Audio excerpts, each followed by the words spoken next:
Hi everyone. आज हम बात करेंगे कर्मों के सिद्धांत के बारे में।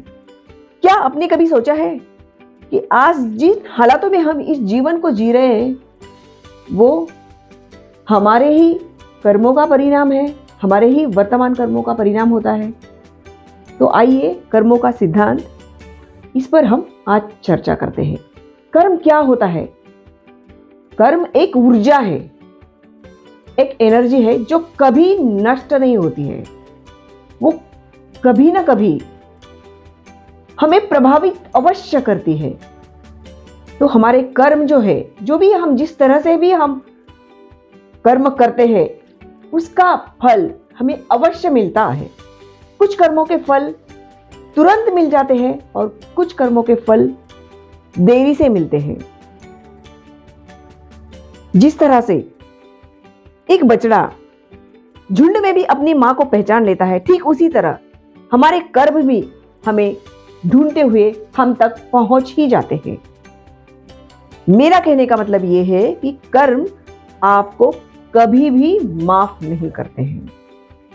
एक बार ईश्वर हमें माफ कर देते हैं, लेकिन हमारे कर्म हमें कभी माफ नहीं करते हैं।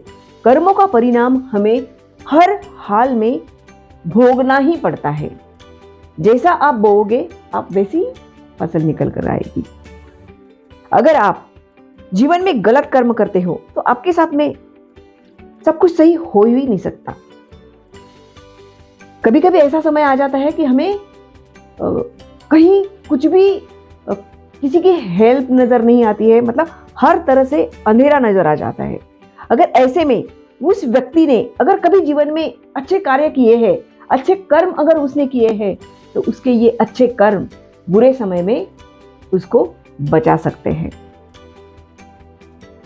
तो मेरा कहने का ये मतलब है कि आपके कर्म जो है ये आपके बहुत अच्छे, मतलब आपको बहुत अच्छे बुरे समय में आपको बहुत हेल्प कर सकते हैं।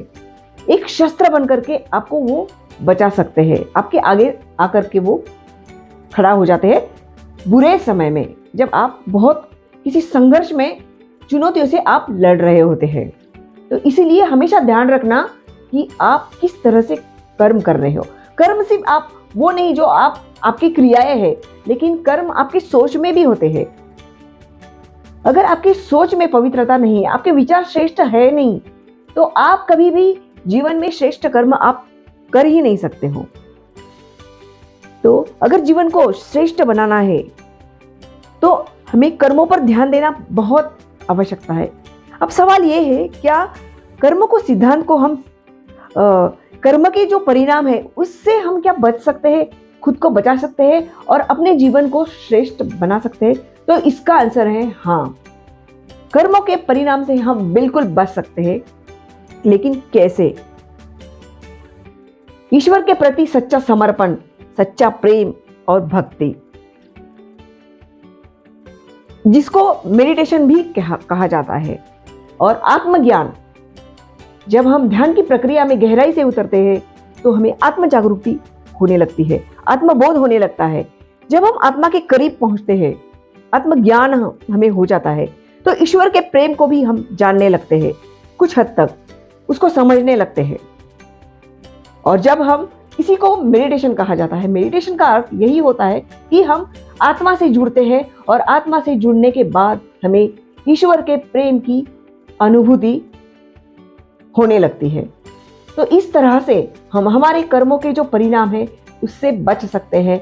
और मेडिटेशन में हमारे कई सारे जो पिछले प्रारब्ध कर्म है, पिछले जन्मों में हमें तो याद नहीं रहता है ना कि हमने क्या कर्म किए, इसके बारे में तो हमें कोई बता भी नहीं पाएगा। तो इसीलिए अगर हम पिछले जन्मों का भी कर्मों का अगर हम चुकता करना चाहते हैं तो उसके लिए ज़रूरत है हमारा मेडिटेशन करने की, ध्यान में उतरने की, अपने खुद तक पहुंचने की।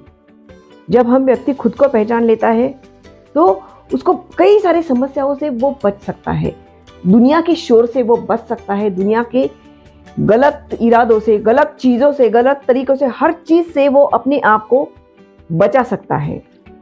सोचो, अगर कोई व्यक्ति जिसकी विचारधाराएं इतनी पवित्र हो गई हो, श्रेष्ठ हो गई हो, वो कभी गलत कर्म करेगा? नो, कभी भी ऐसा नहीं करेगा। तो इसीलिए हमेशा ध्यान रखना, हम अक्सर दूसरे क्या कर रहे हैं, दूसरों के कर्मों में इंटरफेयर करते रहते हैं, लेकिन हाँ खुद क्या कर रहे हैं इस पर कभी ध्यान नहीं देते हैं। अक्सर हम दूसरों के बारे में सोचने में समय गंवा देते हैं, दूसरों को समझने में टाइम बर्बाद कर देते हैं। लेकिन हमें ये चिंता नहीं होनी चाहिए कि दूसरे क्या हमारे बारे में सोचते हैं। हमें चिंता तो तब होनी चाहिए कि हम अपने लिए कैसा सोचते हैं।